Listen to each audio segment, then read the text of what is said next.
Geico asks, how would you love a chance to save some money on insurance? Of course you would. And when it comes to great rates on insurance, Geico can help.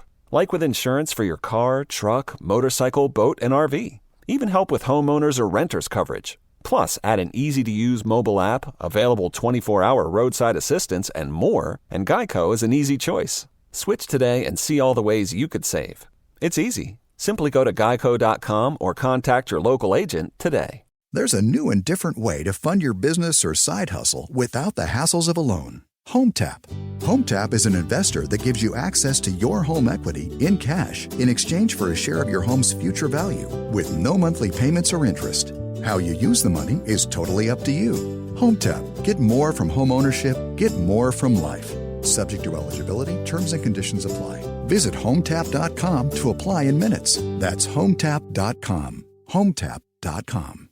What's up? It's your boy, the Ted Smith. Thanks for listening to the Men's Room Daily Podcast. Want more? Check out the greatest podcast in all the land, The Podcast. Be sure to subscribe and listen to a brand new episode every Tuesday night. The Men's Room returns with Miles and Thrill. 99.9 KISW. Geico asks, how would you love a chance to save some money on insurance? Of course you would. And when it comes to great rates on insurance, Geico can help. Like with insurance for your car, truck, motorcycle, boat, and RV. Even help with homeowners or renters coverage. Plus, add an easy-to-use mobile app, available 24-hour roadside assistance, and more, and Geico is an easy choice. Switch today and see all the ways you could save. It's easy. Simply go to geico.com or contact your local agent today. Your home equity. It could be an untapped opportunity instead of an untouchable asset. Introducing HomeTap. HomeTap is an investor, not a lender. They give you cash in exchange for a share of your home's future value. Use it to pay off debt, make renovations, fund a business, or just live a better life. There's no interest or monthly payments to worry about. HomeTap. Get more from home ownership. Get more from life. Subject to eligibility, terms and conditions apply. Visit HomeTap.com to apply in minutes. That's HomeTap.com. Top Gun Maverick is the #1 movie in the world. Damn right.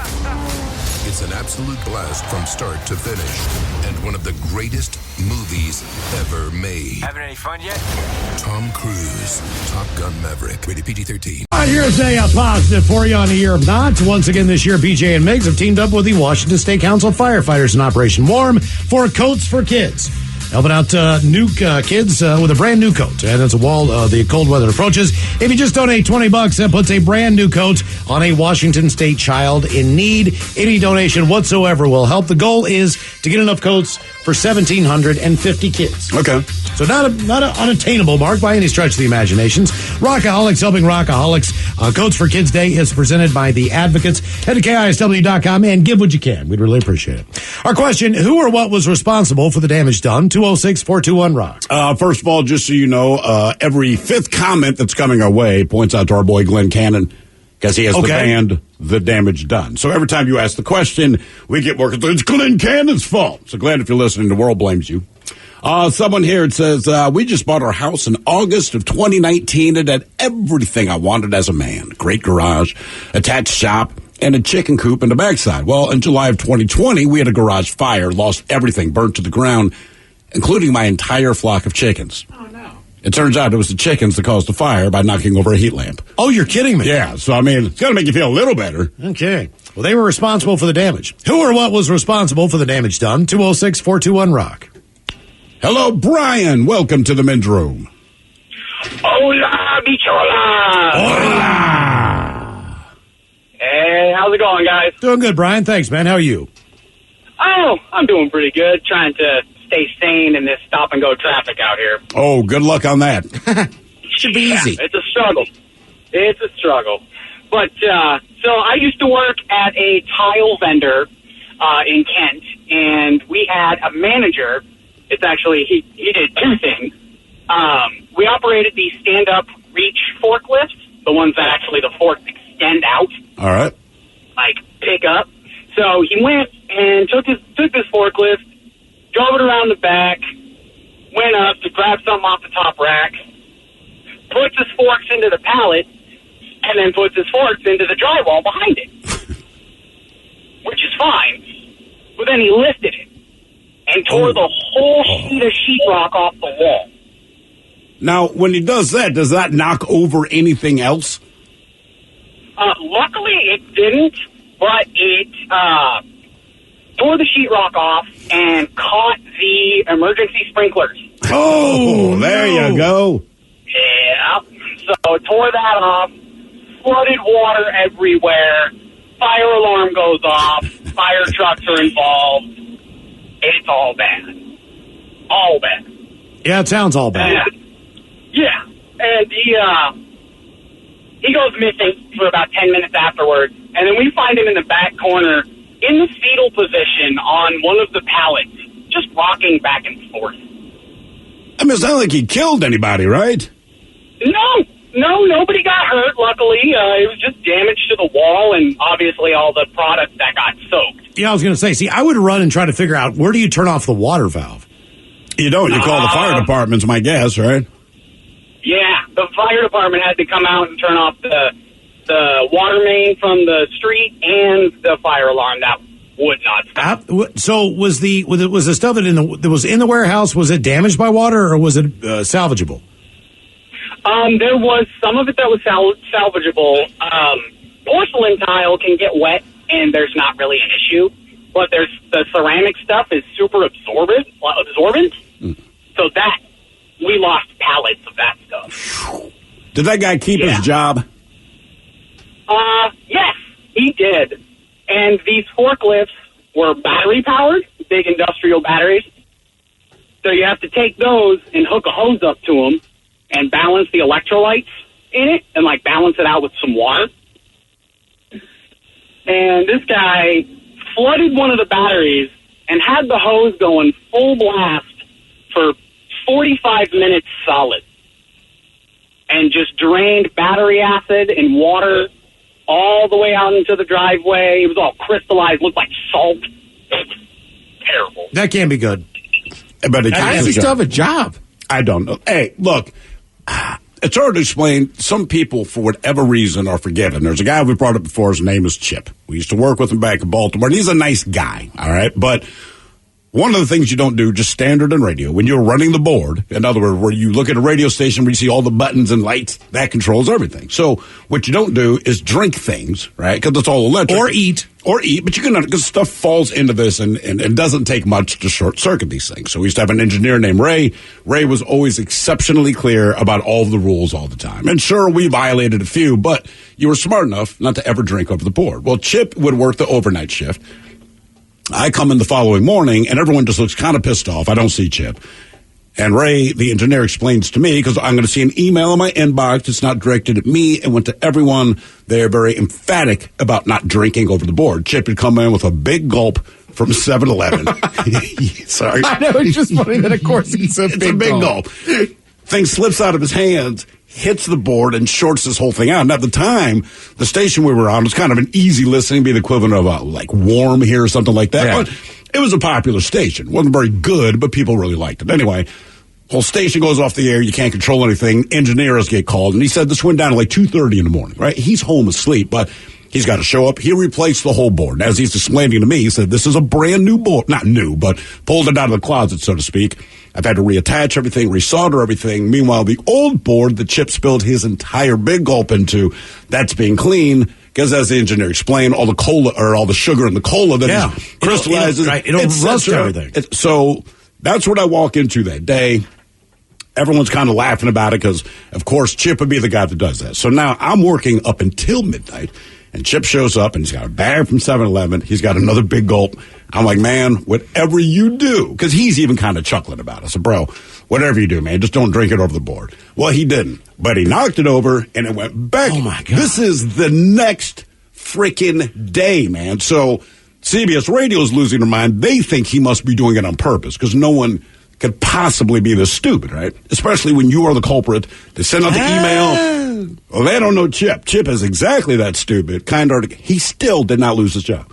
And Chip was probably more upset that he lost his soda than he was when he done He didn't pay for the soda. His parents did. His parents did. But did it too. Don't you remember Chip, like you walk in the office like, hey, it smells like a crab cake. He's like, yeah, I've got leftover crab cake, lobster, and Alaskan king crab from last night's dinner. I was eating a Where the Mallow hell did cup. you go to dinner? Oh, you know. Rusty Scupper. Parents and I went out, so, you know. I was eating Mallow Cups. 9 meals to go. I got pulled to the side. Well, took them a little while to figure it out, but they were like, hey, whoever basically just keeps shaking the hell out of the vending machine, you know, there's a place to put change and all this kind of crap to get your food out, quit doing it. Well, it was me. But I'm hungry. I'm broke. They're not paying. So I'm shaking this thing. Whatever fell out, that is your meal. And it was always the Mallow Cups, but I hate Mallow Cups. But they were in there, the losers. Like, I'm trying to get the Kit Kat, but before you could get one Kit Kat, like 4 Mallow Cups come out, right? So I'd eat the Mallow Cups. Finally, our old boss, Bill Pasha, pulls me aside. He's like, I know it's you shaking the vending machine. I said, it is, man. And I'm not trying to be difficult here. I don't have enough money. And I got a 50-cent raise. Per hour? Per hour. Sweet. Hell yeah. Nice. Who or what was responsible for the damage done? 206-421-ROCK. Man, I remember when 7-Eleven had their fancy, like, we're going to have deli sandwiches now. Oh, yeah. Like, somebody just dropped off just, like, cases of them one Saturday. And, like, nobody else was there except me. So I called my buddy and I said, hey, you need to come up from our house with bags. Now. He was like, what do you mean? And I was like, these sandwiches are going on a date tomorrow. Tonight we feast. Hell yeah, man. Radio. Hello, Amy. Welcome to the men's room. Hola. Hola. So years ago, I used to be a volunteer firefighter, and part of our continuous training, we got to work with the vehicle excavation tools, like the Jaws of Life. Okay. And we had a contract with a local wrecking yard that would let us destroy cars. And so one night, it was after hours, and it was training night, and they set out a couple cars for us to basically destroy to practice with these tools. Well, come to find out the next day that actually only one of the cars was for us. The other one was a car that a girl had bought with her dad that they were going to fix. Oh, no. Yeah, and it was actually like a week after that, it was on the front page of the local paper of how bad we messed up. Oh, man. What kind of car was it? I don't remember. This was like 20 years ago that I was doing this, but it was a fixer-upper. It wasn't super expensive, but the fire department had to pay. You know when you're 16 years old, and you any cars are you word like, Dad got me a car. We're going to fix it up. I'm going to have a car to drive, you know? Yeah, it was on the picture on the front page of the paper. It showed her, she was just like, what? So do you guys get in trouble for that? Is it understood what happened? Did she get a better car, hopefully? Yeah, I hope so. Yeah, they just cut her a check. It was only like a $600 car, so it wasn't super expensive, but it was just really embarrassing going, oh, yeah, well, we didn't communicate, obviously, with the wrecking yard, and just assumed, oh, this is our car, and destroyed it. Honest mistake. That's great, though. Yeah, I know. On some level, that's awesome. Come on, go my car? What the hell happened to my car? I showed the picture to my parents. I'm like, hey, I got to take the roof off that car. Hey, don't feel bad. Steve destroyed some 16-year-old girl's car. I did. Rolled that bitch over 7.5 times, I think it was. Yeah, it was amazing. Yeah, the guy was like, hey, I rebuilt this with my daughter. I'm like, cool, man, but you can drive it tonight. Thank you, player. I appreciate it. The girl's kind of excited. Yeah. When they got it back, it was on the back of a flatbed truck. And it looked like a stick of butter. Nothing was left. The top was gone. Mm-hmm. That was a weird moment. I remember making eyes with Dad right there. It's like, ooh, he wants to kill me, but he's setting a good example for his daughter. Right. I remember signing the waivers. Do we really have to sign these? I think you guys should. Yeah, whatever. They were right. Who or what was responsible for the damage done? 206-421-ROCK. I mean, who would ever actually flip one? By the way, we will never be allowed to do that again. No, I don't need to. No. I do not need to do that again. Oddly enough, I flipped the car 7.5 times. They have a flipping competition, and the guy that won only went over 3.5. That's right. Who's the man now? Right. Hello, Courtney. Welcome to the men's room. Hola. Hola. How are you guys doing? Doing great, Courtney. Thanks. I'm enjoying a blue dum-dum. It says mystery flavor, and even though I'm eating it, it's still a mystery. So congratulations. They're right. Oh, so it wasn't me that did this, but my friend, she works at the Port of Tacoma, and she drives the trucks to and from the ships that they take the containers off of, and then they load them onto this truck. And they got these train they're connected by these train things, you know. Okay. And they carry them from each ship. And she had a load of probably seven or eight of the containers. They were full of brand new Dodge trucks, and the guy that connected them, he didn't latch it, like lock the thing. I don't know what it was, but he didn't lock something on it. And when she turned the corner driving it, all the containers tipped over, and it totaled about probably 30 to 40 brand new trucks. Wow. You gotta wonder where those Dodge trucks are being shipped in from. Detroit? You know what I mean? Like, it's a big boat coming from China, right? Isn't that typically how that works out in Tacoma? I'm just kind of curious. Or is that from Mexico? Where are these coming in from? I think they were coming from Asia, Europe area. Yeah, that's what I'm saying. The Asia-Europe area. The Eastern Hemisphere. Right, I like the way she's getting them all in. I know. Hey, dude, I forget about you, Africa, but you ain't making calls. Come on. Come on, dog. We know. Yeah. From Asia or Africa? Europe? I don't know. Europe? I'm not sure. Who or what was responsible for the damage done? 206-421-ROCK. Hello, Bill. Welcome to the men's room. Hey, how you guys doing? What's up? Doing great. Hola. Thanks, man. Hey, I got a little story about when I was a kid. It's kind of a G story. So, we grew up in Montana, and we had a big picture window in the front of our house, and I was out shooting squirrels or something with my BB gun, and I shot a hole right in the middle of that big picture window with my BB gun by accident. And I came in, I was just waiting for my dad to get home. He comes in, starts screaming and yelling, and I was just about to confess, and my brother confessed. What? Was he trying to save your ass? No, he had been outside shooting cans, and he had thought that he said, I must have ricocheted or something. I didn't mean to do it, which didn't really matter to my dad. And so, being the good brother that I am, I kept quiet for like 25 years. Yeah, I would have too, man. And my dad was mad about it. Every holiday dinner, it got brought up. And when my brother got a job when he was 18, my dad made him pay him $1,000 to get a new humongous picture window. Is that how much it cost to replace it?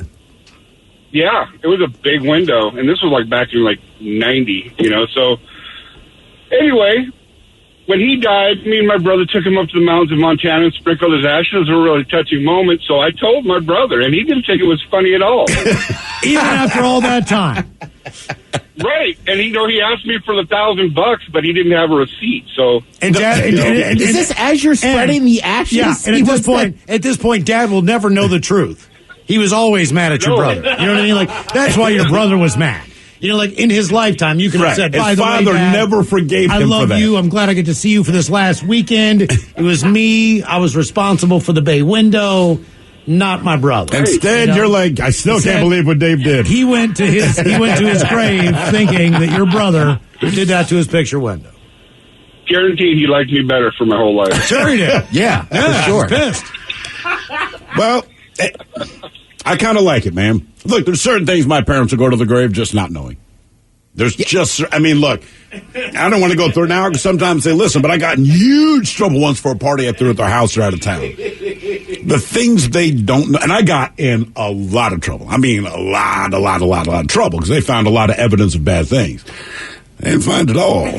So I was kind of like, and I'm getting my ass ripped apart, man, but all I can think is, they haven't brought up this, or this, so like, you know what, man? And even if I bring it up to them now, like my mom still gets this look, like it hurt them, pissed them off, kind of thing. You know what I'm saying? So I'm like, yeah, they don't need to know. Oh, there's all kinds of stuff like that. We knocked a leg off a dining room table. This dining room table was like for 8 people, and so Ted, do you remember the days of knee football? Yeah, of course. This is when we were bored, but there was a big area where we could play knee football, and it was in the dining room. Dining room was pretty big in their house, so that's where we played knee football. There's nothing in there to break. It's just the dining room table, all the chairs, and all that stuff.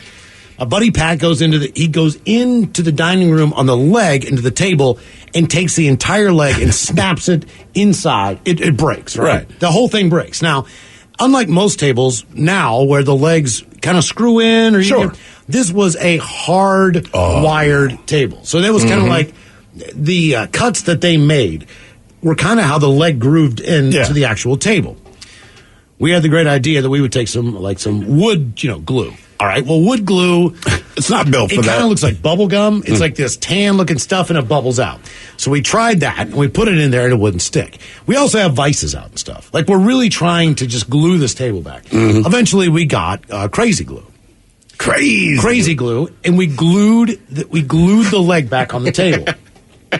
Apparently, later on when his parents moved, they put his parents into a adult living community, all right? They had to sell the table. So they had this big, like, house sale of all their stuff because, like, what do the kids want, right? And they had this dining room table. I don't want this that dining table. room It's table is broken. like an old antique table. All the chairs are there, all that stuff. Well, they never used the table. And if they did, it held up, right? So this family agrees to pay like $500 or something for this used table and chair set, which is a lot of money because it helps them move in. That was the whole point of doing this estate sale. And as soon as they picked the damn thing up, the leg fell off. And so they thought that they were trying to sell them a piece of crap. Right. You know, and eventually my buddy Pat's like, yeah, we're playing knee football about 15 years ago, and it took the leg off the table, man. So they never moved the table. Just sat in the dining room. I mean, they couldn't sell it after that? No, they were going to sell it to somebody on the estate sale, and they couldn't because when they picked the damn table up, the leg fell off. The table never moved. It's a dining room table. You know, people never do anything to the dining room. It wasn't even touched. They might have eaten on it, and it might have been fine. Sure. As soon as they picked it up to move it, the damn thing fell off. You know what? It's that table's fault. Right. Knee football. Oh, we don't hurt anything. It's a nerf. Right? We used to play with a pillow sometimes. Who or what was responsible for the damage done? 206-421-ROCK. You're in the men's room. 99.9 KISW and KISW HD1 Seattle. This happened last week. 2 people injured when a van crashed into the front of a business Wednesday evening in Seattle. According to police and firefighters, they were called at 6 p.m. At the Lake City Way Northwest location of the Beyond the Cloud Vapory, a van crashed through a business. Van's driver, 57, and a 60-year-old employee were injured in the crash. The employee was taken to the hospital in stable condition. Driver initially did not seek medical treatment, but later was taken to the hospital. It is not known what caused the crash, but either way, he drove that van right into the business. Who or what was responsible for the damage done? 206-421-ROCK. Need my vape juice. Hello, Lisa. Welcome to the men's room.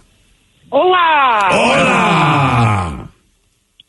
So, basically, my ex and I, we've always hated being in the car with each other when we're driving. Because I drive defensively, he drives aggressively. And we're always telling each other that we're the better driver. Well, come to find out, turns out I am. A few years ago, he was driving my car. I had never been in an accident in that car. It was one night. He's doing me a favor, I have to say. He was picking something up from the store for me. But I get a call from a strange number because he didn't have a phone at the time. And it was him telling me that he got in an accident, he got hit, but he swears up and down it was not his fault because the girl didn't have her headlights on. He pulled out in front of her. She hit the back of my car, the driver's side rear panel.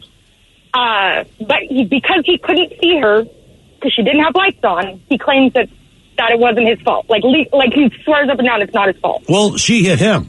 Sounds to me like if you hit the back driver's side door panel, sure. Yeah, you're responsible like unless he ran a red light or something. He pulled out in front of her. I got you. Okay. All right. Okay, gotcha. I see why he thinks she's right, but legally, I had never been in an accident before in my car. I had that car for 5.5 years. And then everything that could go wrong did go wrong with that car. After the accident. Yeah. That's what happens. Cars get in accidents, then it spirals. Or you just finished paying it off. Exactly. And you probably did you probably did just finish paying it off, right? No, I mean, I paid cash for it when I first got it. It was just a 2000 Dodge Neon. It wasn't anything real special, but it lasted me a long time. Right. Yeah, but it's still your ride. Yeah, it's your car. It's how you get from point A to point B. I was so sad when it happened, but yet I'm still the one, and I still tell him to this day that at least I haven't been in an accident yet. No, wait. But this is your ex, right? Well, yeah, we have he's my daughter's father now, actually. And you still bring up the driving, huh? Well, that's because it's the only thing I really got on him. All right, hey, that's fair, though. Take what you can get, right? All right, yeah. Okay. That works. You still suck at driving. Yeah. Just remember that. Just remember that when you strap our daughter into that car seat. You've been a great father. Horrible driver. Yeah. Bad driver. Who or what was responsible for the damage done? 206-421-ROCK. Ivan like your new girlfriend. She's nice, but you suck at driving. Very nice. She treats her child very well. Hope you don't drive her anywhere. Hello, Randy. Welcome to the men's room. Hola. Hola. So I was 16, and so my mom had a car, and she had just gotten 4 new tires on it, and that day, so then the next day, she wakes up, and one of the tires is flat in the driveway.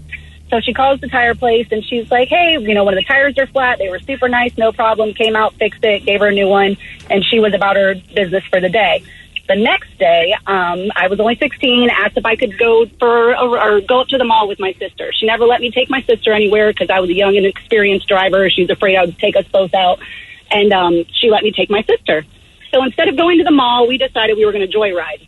So we were riding around, hanging out, and I go to make like a sharp U-turn in a neighborhood, and I completely clip the curb, hit the curb. The tire goes almost instantly flat, and I'm not where I'm supposed to be. So I know that she just had problems with the tires. So instead of telling her where I'm at and what happened, I decided to drive home on the rim and pull up in the driveway. And I played I didn't know what to do. I, was on the road, and I just thought I should come home. So instead of me ever getting in trouble for it, she called the tire shop, raised all kinds of cane.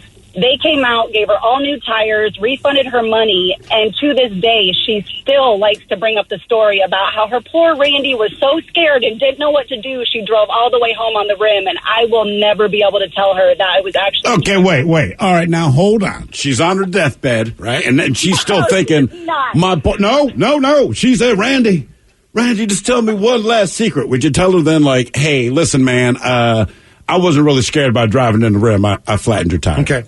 Okay. What if that happened right now? Right. What would you do? What would you do differently if it was your own car?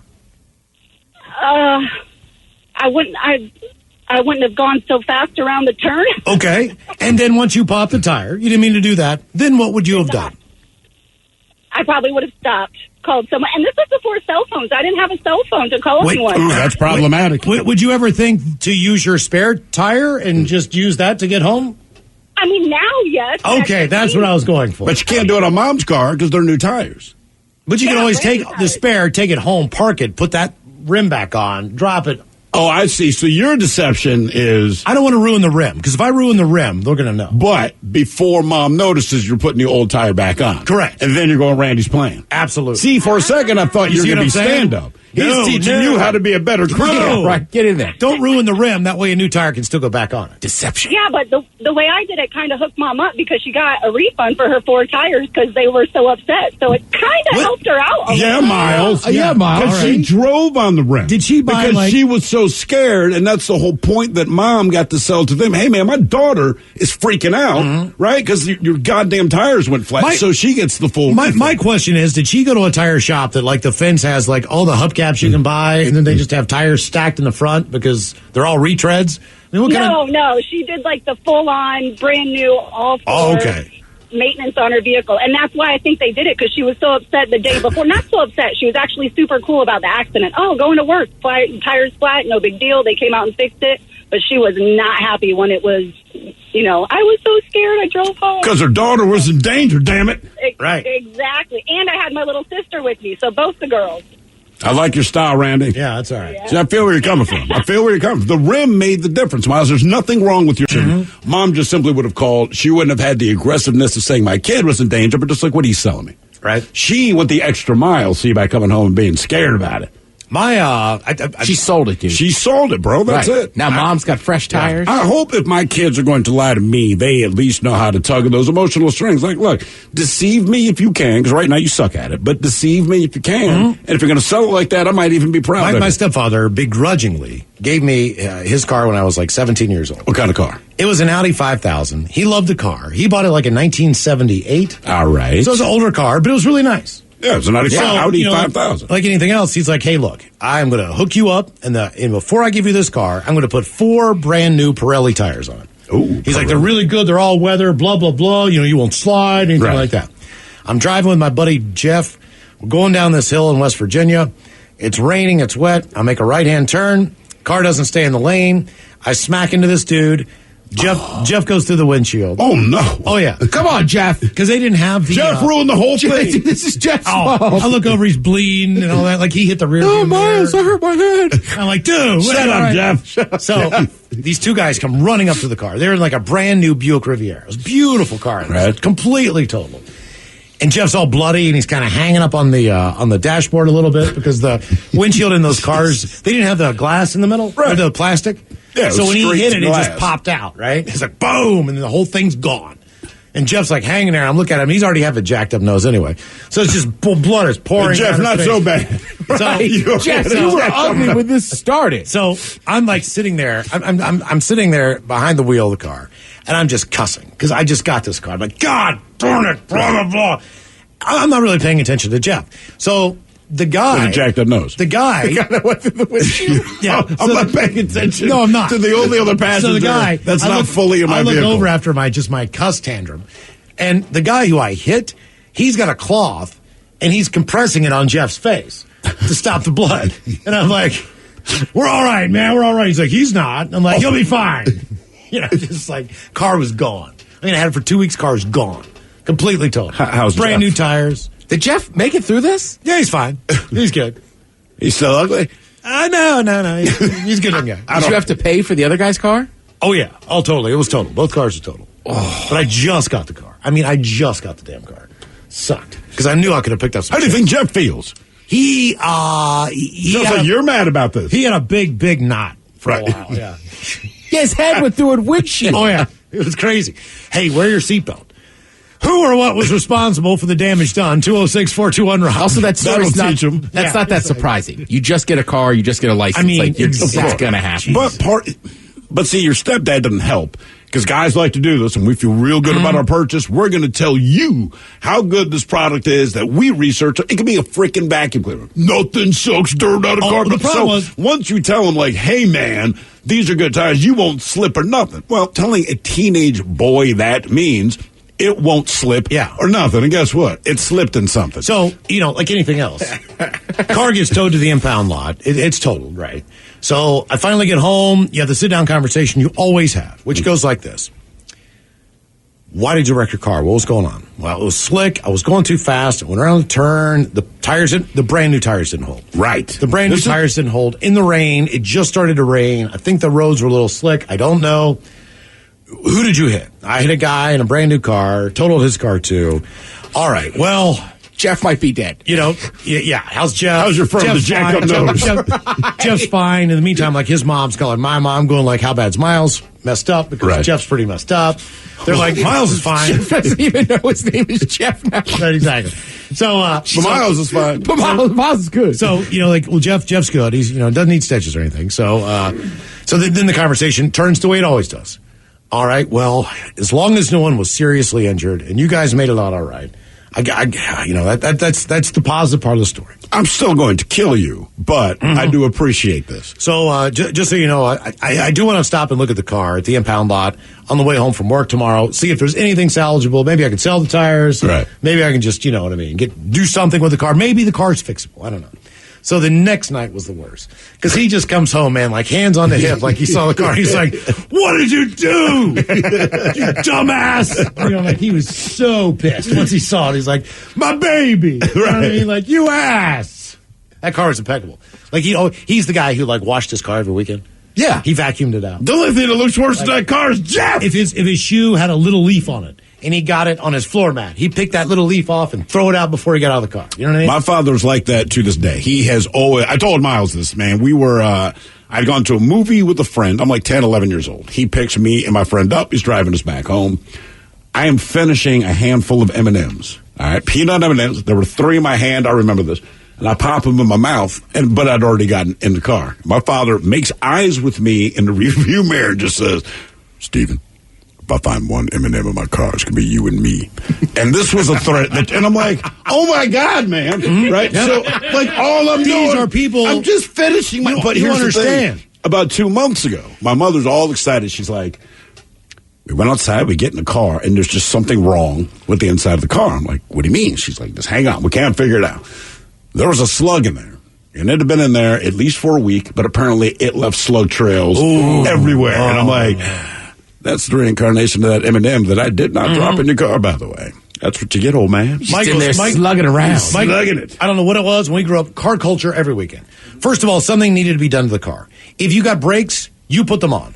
If you needed a muffler repaired, you did that. If you wanted your oil change, you took care of that. Filter, the whole deal. And your dad was always a person who was in charge. Always. And if it was like, look, Dad, the oil's changed. The filter's changed. You know, we got new brakes on this car. We rotated the tires. We did this. Well, it needs a coat of wax. It's just what? You know, like, it was never a second. Like, you had chamois and you had, like, turtle wax. And the car was everything, man. Every single waking minute that you weren't cutting grass, you were doing something with a car you couldn't drive. You can't drive this. My grandfather used to wipe his down with baby oil. I mean, it's insane. Yeah, dude, I mean... and then when it would, like, I remember one year it was like, there was like a massive ice storm, right, in D.C., and it's like, how is he not slipping? Well, he was a smart man. He put on his old school golf spikes and still went out there in freezing temperatures to wipe down the damn car. Yeah, a car was an extension of your penis. Yeah. In this weird way. Like, you would never go on a date without your car being washed. Immaculate. Without it being vacuumed out. Without the windows being cleaned. For some reason, that was absolutely necessary. But car culture is a lot like baldness. It skips a generation sometimes. Yeah, I know. Like, right. I mean, you get in a car, my buddy, like you have to pick up a McDonald's bag to sit down. And yeah, for sure. You know what I mean? Like all his homeworks and books. Who or what was responsible for the damage done? 206-421-ROCK. Mike's going to be one of those car dads. You will, but it'll be weird because if there was a messy family as far as the car went, if there was a family where they kind of let it go, it was always a family that had a station wagon. And they made it clear, like, look, we need the extra storage. That's the purpose. So when you got in their car, like you said, man, and back then you're moving the styrofoam McDonald's containers. But Mike, you're going to be the weird guy that owns the station wagon, but it's going to be immaculate. Yeah. And no one's going to understand why. And then after you're done with all that, then everybody gets real tacky, especially on your first car, and you start doing like car art and decorations. Ones that seem like they'd be feasible, like there was a spinning ball that showed you what direction you were going. Oh, the compass, stuck it on top of the top of that. Everybody either in case you drove not knowing what goddamn direction people you were had in. like you'd have your normal seat. That wasn't good enough. Oh no, they'd have wood beads, or sheepskin covers. Beaded chamois, baby. You know, sheepskin covers on the seats. Mike, you know what I'm going to do? For your station wagon, I'm going to get you some truck nuts. Right. You put it on the back of that station wagon that says, I'm a man, sort of. You get the truck nuts, I will put it on that station wagon. For some reason, no radio was acceptable for any car. Oh, not standard. You had to put in your own radio. Like, everybody had their own radio. For sure. It wasn't even like... But they never put it in right. Like, you could tell because it's like, hey, man, there's like an inch gap on the left side. Yeah, but that's an Alpine. You got... Okay. Then if you and you got to take the face with you. You start tinting windows. You do all these things. You know what I mean? And then 2 weeks later, you wreck the car. Right. I mean, honest to God, that's the way it went every single time. You have stuff hanging from the rearview mirror. You know, I mean, you're that guy. Who or what was responsible for the damage done? 206-421-ROCK. Burris did it once. The girlfriend he was dating at the time paid for him to get his windows tinted. All right. And then, like 2 weeks later, that sounds so terrible. He comes into our apartment and he's just he's not feeling right. Okay. What's wrong with you? He's like, well, I was working. I might have had a couple drinks. And I just crashed my car in the garage. I was like, what? As he was parking it, he drove it over the, like, parking stop thing and just rammed it into a wall. Jesus. Were your windows too dark, bro? Right. Was it the tint? Was it that presidential? Did it get you? You should have asked him. Right. I just was like, what the hell? Get by this like 4 PM. Hello, Ken. Welcome to the men's room. Oh, gentlemen, how are y'all doing tonight? Doing great, Ken. Thanks, man. Hey, I got a little story to tell you about me and my little brother when my grandma and grandpa picked us up at the farm.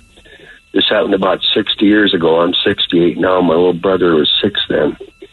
And anyway, they picked us up out there at Windsor and took us into town, and Grandpa said, well, we got to stop by Farmers Union there, and we got an implement dealer, and I need to get some stuff for your dad. And so my grandma and grandpa walked in there, and the car's parked across the street from the SWAT, and there was a tractor sitting over there, and my little brother rolled down the window and started looking at him, and he says, hey, Kenny, I'm going to be right back. I'm going to go over and hop in them tractors. I said, you're going to get your butt whipped. Anyway, he went over there anyway, jumped on a tractor, was messing around with it, and started it up. And he couldn't get it to shut off, and it started taking off on him. So he bailed off on the thing and ran back across the street and hopped in the car. Meanwhile, this thing is heading towards a building that my grandma and grandpa just walked into. And anyway, the thing creeped up there, and it's an old row crop John Deere with a side flywheel on it. It went up the side of that building, came up on the front end, tipped over on its side on the wheel, and started going around in a circle right out there in the lot. My grandma and grandpa come walking out of the John Deere place there. Grandpa sees that thing going on its side. He runs back in there. And these two guys come out, and they look at it, and the other guy runs back inside and grabs a broom, comes out there, and he's trying to stab the doggone switch on the thing and shut it off. It was comical as heck watching him trying to do that. Meanwhile, my little brother and I are sitting there, and we're starting to sweat now because Grandma and Grandpa are heading towards the car. And I was shocked when they got in the car and didn't ask us what happened over there. That means they didn't want to know. That's exactly right, partner. That to this day, over their dying grave, they still don't know that we done that. That means they knew. And technically, you didn't do anything. Yeah, you didn't. Yeah, you can blame your brother on that. I yelled at him, jump off that thing, and at least he didn't get killed, doing it, because he just missed the PTO shack when he jumped off. Jesus. But yeah, and then we went to catechism after that. They dropped us off at the Catholic school, and then took us shopping over to Woolworths, and like nothing happened, man. Mm-hmm. I can't believe you weren't struck by lightning, bro. So you stepped out of that car. Trust me, they knew. That's why they didn't ask. Did all of us Catholics go to Woolworths? Apparently everybody did. You can get breakfast in there. Yeah, the 5 and dime. Yeah, sure. Ryan Castle on the way. He'll join us from his dungeon basement studio. We will sit and spin with the 10 biggest boy band songs of all times. Geico asks, how would you love a chance to save some money on insurance? Of course you would. And when it comes to great rates on insurance, Geico can help. Like with insurance for your car, truck, motorcycle, boat, and RV. Even help with homeowners or renters coverage. Plus, add an easy-to-use mobile app, available 24-hour roadside assistance, and more, and Geico is an easy choice. Switch today and see all the ways you could save. It's easy. Simply go to geico.com or contact your local agent today. Take the next step toward the career you want, be it business, cybersecurity, healthcare, or more. UMGC can help you get there. No application fee when you apply by August 31st. Visit umgc.edu, certified to operate by Chev.